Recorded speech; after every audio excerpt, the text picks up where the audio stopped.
Drivers, start your engines. Good afternoon, ladies and gentlemen. We welcome you to the 15th race of the 4th season of the NNSCRA Duracell Cup Series, as we're here at a new debuting track. This is the Indianapolis road course, now taking the spot on the schedule that was formerly held for the past 3 seasons by the Pensacola road course, as we get ready for non-charter qualifying for the Indy Grand Prix. Rob Evans going to line up on the pole position. The grid put together the same way they are at Watkins Glen, since the first corner here at the Indianapolis road course is a right-hander, so all odd numbers will be on drivers right, all even numbers will be on drivers left.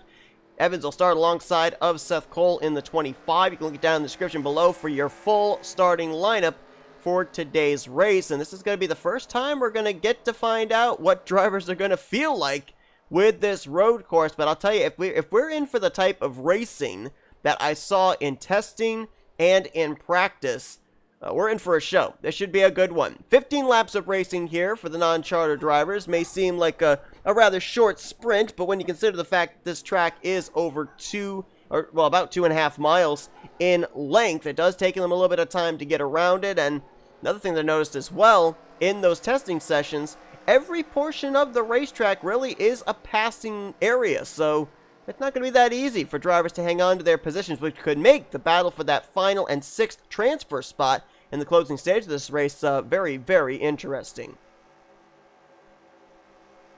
Rob Evans has made a total, if I can find his name on the list here, he has made a total of only 1 start in the Duracell Cup Series charter system. Seth Cole has made 5.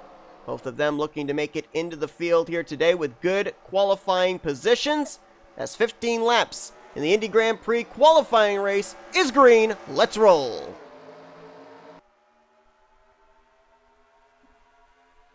Going to be our favorite corner of the week, turn 1 on restarts, and here is why. Here we go. They all fan out, 3 wide, almost 4 wide back there for a brief moment.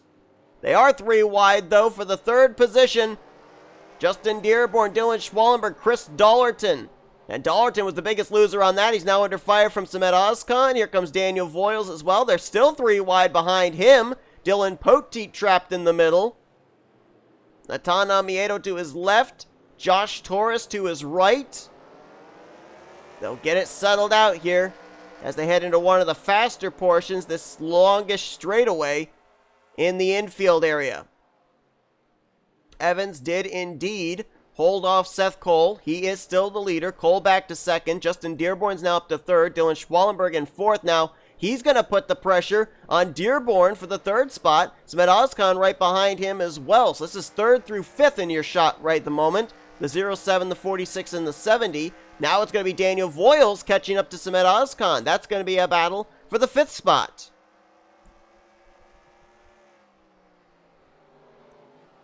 And now J Dollerton's been able to slot into 7th, trying to reel back in the top 6 to get a transfer position. Remember that J Dollerton, as Seth Cole's now putting the pressure on Rob Evans for the race lead. But remember that J Dollerton so far this season has 7 starts. He needs 3 more starts in the charter races for his win at Manassas to count towards a playoff spot. Battle for 3rd. Schwallenberg to the inside of Justin Dearborn.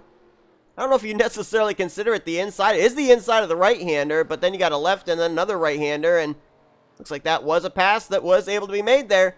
Schwallenberg will move into the 3rd spot. Also saw J Osborne was making a move on J Dollerton further back. He completed that pass for what I believe would have been 7th. Now 8th position under contest between Dollerton and Harrison Ponder in the 79. So Dollerton, who started this race from the 4th position, he is the one that is free-falling. So far in the first 1.5 laps, he has lost 4 positions. And Seth Cole is not letting Rob Evans get away. If I remember correctly, Rob Evans, his first career start was back at the 13th race, Fuel Motorsports Park, the dirt track. And he ended up finishing that race in the 38th position.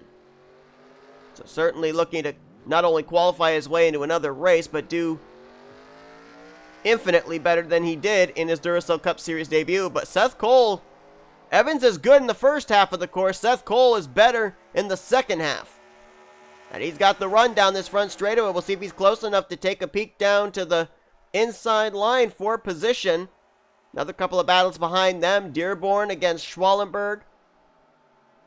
There's another driver there. Another battle going on. Woo, Seth Cole messed up that corner. Messed up his braking zone, and I think he got on the brakes way too hard. He's going to lose touch with Rob Evans. And Justin Dearborn messed up that corner. He was battling with Dylan Schwallenberg for third. Now he has been reeled in by S Ozkan for the fourth position. As these two battle side by side, Justin Dearborn and D Voyles might start reeling them in. Right here is your battle for the transfer spot. Osborne has it. Voyles wants it back. Ponder, Dollerton, and right now N Amoedo complete your top 10, although N is under fire from J Taurus for that 10th spot. Looking in terms of lap times, that last time by, Rob Evans ran a 132.379. Seth Cole, the 132.463, so he was obviously a lot faster. Schwallenberg was actually in the 133s, as were Dearborn and S Ozkan. So the two drivers that started on the front row right now are the two fastest cars on the racetrack, but last couple of laps ago, we saw Seth Cole on the back bumper of Rob Evans through this section. He is now way back here after his mess up over in turn 1. So a little bit of breathing space currently for the Mittler Brothers Dodge Charger out of Evans Gardner Motorsports. Trying to see if we got any place where a battle could take place, and yeah, we do. This is 6th position. Joshua Osborne and Daniel Voyles. Voyles took a peek, but he didn't make the move. We'll see if he makes the move here through this section. Nope, it's actually going to be Voyles that messes up that corner. So he's going to lose touch with the 56, who in turn, now starting to reel in S Ozkan for 5th. I think maybe more so than a lot of the other tracks we've gone to, position gained here for any driver that finishes inside the top 6 is a win, because road courses and short tracks especially, it's all about track position. The highest that all of these non-charter drivers can start is 37th. But much better to start 37th than to start 42nd, as Chris Dollerton was on the back bumper of Harrison Ponder. That would have been for 8th. Now he falls back into the clutches of N Amoedo, who wants the 9th spot. Joshua Osborne still with Daniel Voyles. And one thing we have to bear in mind here, right now it's not looking like a whole lot of racing going on, but 15 laps here, there is the possibility we could see pit road play a factor into the outcome of who's going to finish inside of the top 6. So we will certainly keep our eyes on that. And you know, if that is the case, you got to wonder just exactly how far these drivers can make it on fuel, and will they be of the mindset of running the thing out of fuel before coming to pit road, or are they going to maybe short pit when the fuel window is open? Voyles again takes a peek there on Osborne, but nothing doing. Got some good battling back here. A couple of teammates going at it. Quentin Moore in the 66, J Taurus in the 16. I believe this is for the 11th spot, as Dylan Poteet right there with him also. Taurus is going to take the spot from Quentin Moore, moving up into 11th spot. Now W Goss on the back bumper of Dylan Poteet. This would be a battle for 13th place.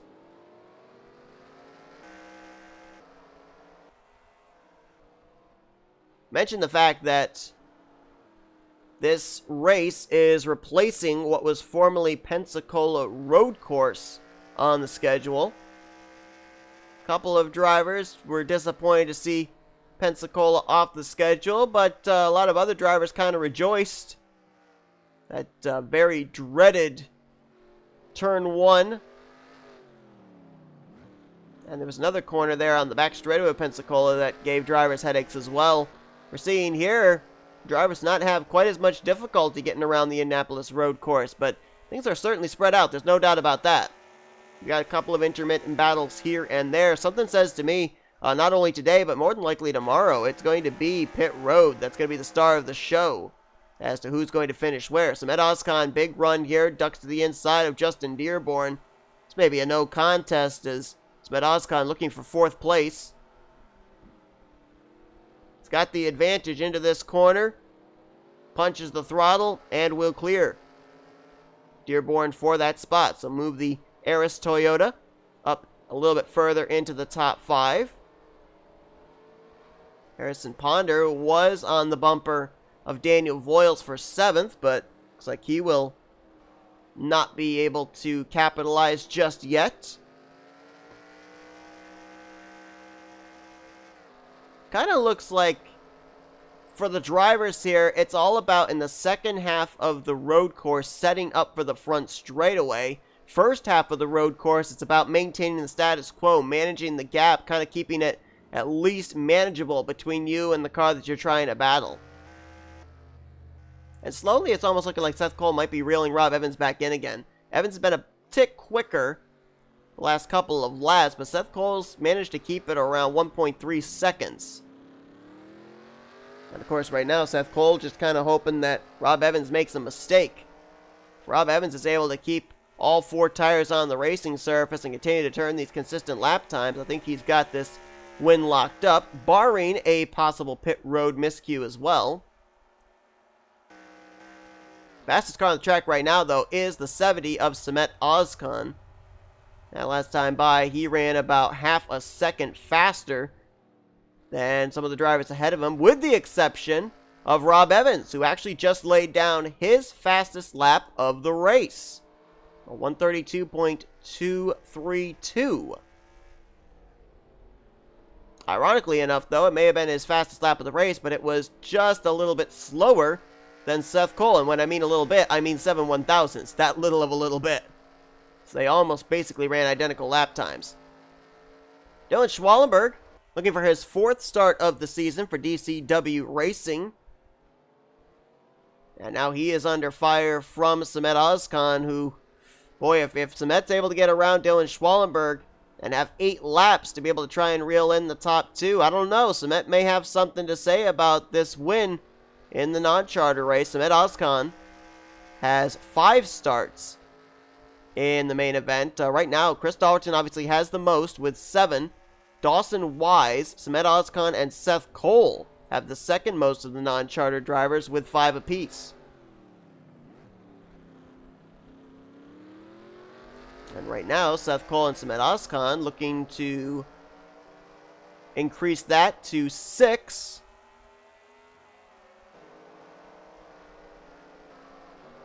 Talking about Chris Dollerton, there he is right now at 83. I think just lost the 10th position to J Taurus. So Dollerton not having the best of luck right now, as of course we've documented he needs 3 more charter starts for him to be able to be in the playoffs this season. Already this year we've had 10 drivers of the chartered drivers go to victory lane. So positions are getting few and far between. Now Chris Dollerton, all he has to do is make 10 starts and he would actually displace a chartered driver. But right now he is just going the wrong way. Loses a spot to Quentin Moore. Now he's going to lose a spot to W Goss. And I think what we're seeing right there is just his tires going away. It's another thing about this Indianapolis road course. You'll notice not a whole lot of banking through these corners. Very flat racing surface. So you have to manage your tires and how aggressive you're going to be on them. And apparently in the case of Chris Dollerton, he used them up early. It has cost him. And he's now dropping through the field. Rob Evans, though, continuing to pace the field here. And let's take an on-board look of how it is to go around this racetrack on board of the 65. Taking a lap around the Indianapolis road course, courtesy of our race leader.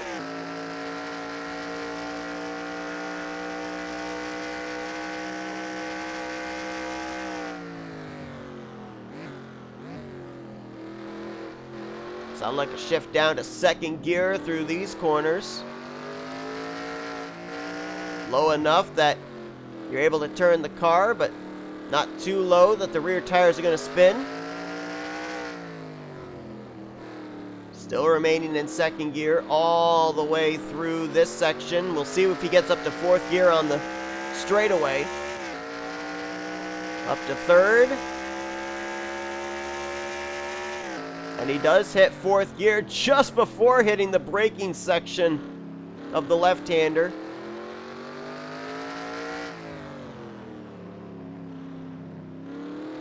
Right here, maybe one of the couple of technical areas of the track. It's a big area where you can gain or lose positions. Now for NASCAR fans, right here, they're coming up into what would have been NASCAR Turn 2. Then down into the right to left dog leg, which will then come up into what would be the entrance into NASCAR Turn 1 if you were going the opposite direction, and then going the wrong way down the front straightaway to the start-finish line. And that is a lap around the Indianapolis road course, courtesy of race leader Rob Evans. Not much happening inside of our top 5. Sixth position right now, though, is being held down by the 79 of Harrison Ponder. And he's got some company behind him trying to get that sixth and final transfer spot. Daniel Voyles, Joshua Osborne, and N Amoedo, all within striking distance, 2 seconds back between 6th to the 9th spot. And maybe that 16 of J Taurus could be in the neighborhood also. But if we end up having these drivers all be able to make it the full 15 laps on fuel, then we're going to be somewhat left in the dark as to what the fuel window is really, because tomorrow's main event race is going to be 35 laps in total. If they have to pit here in this 15 lapper, then we can safely assume they'll have to make at least 2 pit stops in tomorrow's race. But if they don't come to pit road at all in this 15 lapper, then maybe they'll be able to make it that entire 30 lap race on just 1 pit stop. Rob Evans is not pitting. We would have known if he was pitting, he would have pulled onto the access road through that last corner. And he's now going to take 5 laps to go. Now we got a battle inside the top 5. Justin Dearborn has reeled in D Schwallenberg. This is for 4th. This would not affect either one of them in terms of them transferring. It would, however, affect them in terms of where they were going to be in the starting lineup. Oh, and Dearborn. Oh, he kind of had the same issue Seth Cole did earlier when he was battling for the lead. Just didn't realize where the braking zone of D Schwallenberg was. Had to slam on the brakes and now has lost complete touch with the 46.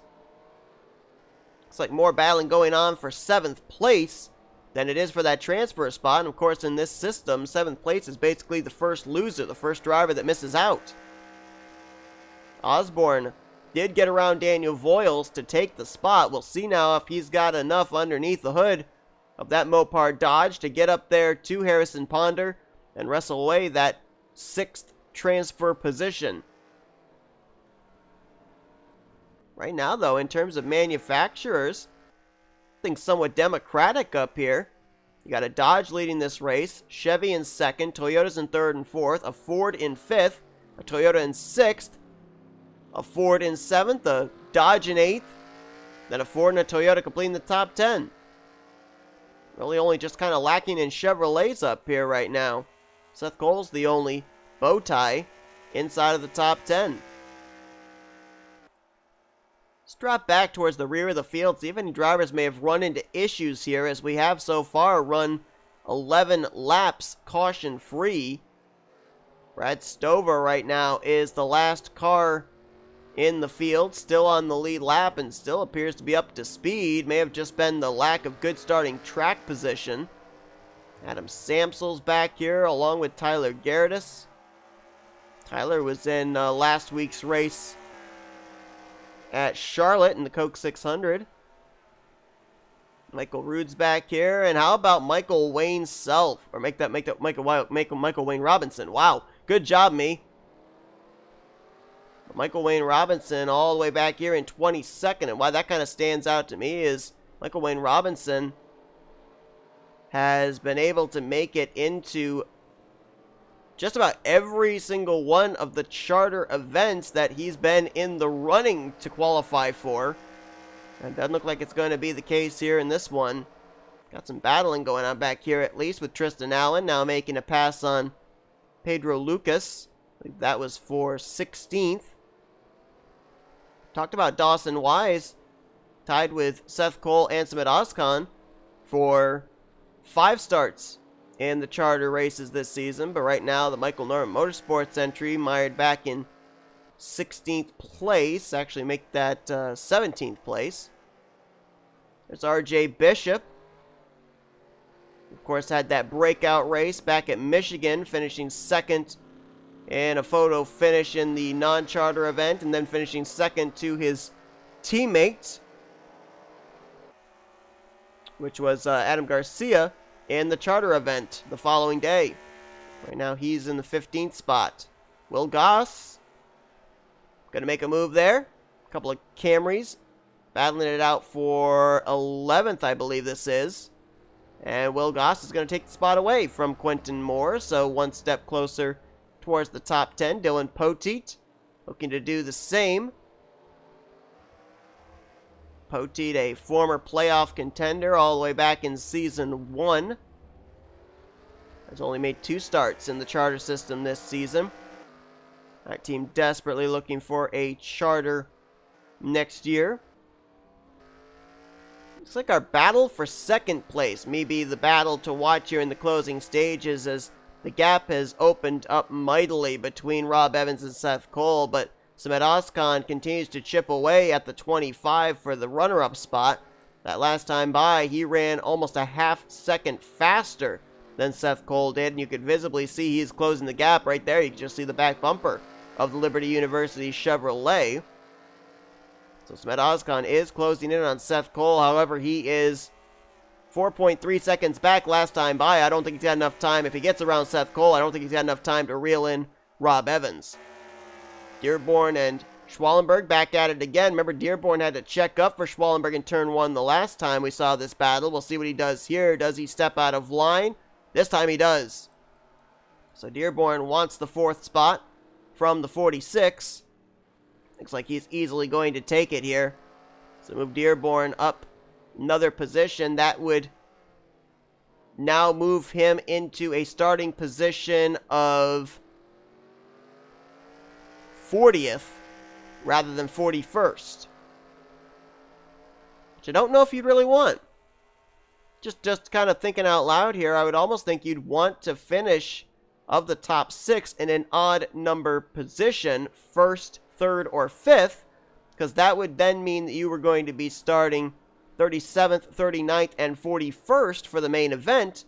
The reason why I point that out is if you're on that inside line, then you can make those 2, 3, and 4 wide moves we saw drivers making earlier on. If you're stuck on the even outside line, then you got a chance that you're going to be the driver that's giving up those positions over in the first couple corners. White flag's going to be in the air for Rob Evans this next time around, but we're going to follow this battle for second place because S Ozkan, telling you what, he has really shown that he knows how to get around this Indianapolis road course. Slowly, methodically has worked his way up towards the front, and now going to look for second place on Seth Cole. Not making the move just yet. Now he does. Makes a very late move on Seth Cole going into turn 1. But it looks like he will be able to complete the pass. Just doesn't have enough time, I don't think, to get up there to Rob Evans. His lap time that last time around was 0.8 of a second faster than Rob Evans, but he has to make up about 2.5 seconds here on this final lap, and doesn't even have a full lap to be able to do that. So Rob Evans, who made his series debut back at Fuel Motorsports Park just before the All-Star break, looks like he is going to be en route to his 2nd start of his career in a charter event, and he's going to be a winner here in the non-charter race at the Indianapolis road course. Now, obviously, he'll be starting towards the rear of the field for the main event, but it'll be interesting to watch if he's able to cut his way up there towards the top 10, how long it will take him to do it. Obviously had a very strong car, qualified on the pole position, and has led every lap here today. Is coming through the final couple of corners. It's about 10 car lengths back to S Ozkan, so as long as he just hits his marks through the final right-hander, he should be home free. Rob Evans for Evans Gardner Motorsports. He's going to come down to the start-finish line, and he is going to win the non-charter race here today at Indianapolis Motor Speedway, qualifying into the Indy Grand Prix. S Ozkan will cross second. Third will be Seth Cole. Fourth, Justin Dearborn. Fifth will be Harrison Ponder, who did get around Dylan Schwallenberg on that final lap, and Schwallenberg is going to barely hang on for that sixth and final transfer position. More drivers crossing the start-finish line here is Rob Evans in the 65, going to pick up Evans Gardner Motorsports' first checkered flag of the season, albeit in a non-charter race, but still, a win is a win. And we gave you your top 6 that are going to be taking part in the main event. Daniel Voyles just missing out, along with J Osborne, N Amoedo, and Will Goss. That was the completion of your top 10. And all the rest of the drivers there, obviously not going to be able to take part in the debut race of the Indianapolis road course here in the Duracell Cup Series charter system. But we now know the 6 drivers that are going to join the other 36 chartered machines in the main event for 35 laps of racing. That'll be coming up tomorrow. Hope you'll tune in for that. Or actually, not tomorrow. It'll actually be coming up later today. My apologies. But hope you guys enjoyed this race here from the Indianapolis Motor Speedway. Can't wait to see what the main event's going to look like. And you'll be seeing that momentarily. If you enjoyed this race, be sure to give us a like, subscribe, and become part of the crew today. We have shown you full feature results. And we'll see you guys later on here for the main event of the Indy Grand Prix here for the Duracell Cup Series. You've been watching a production of the NNSCRA Offline Racing at its best.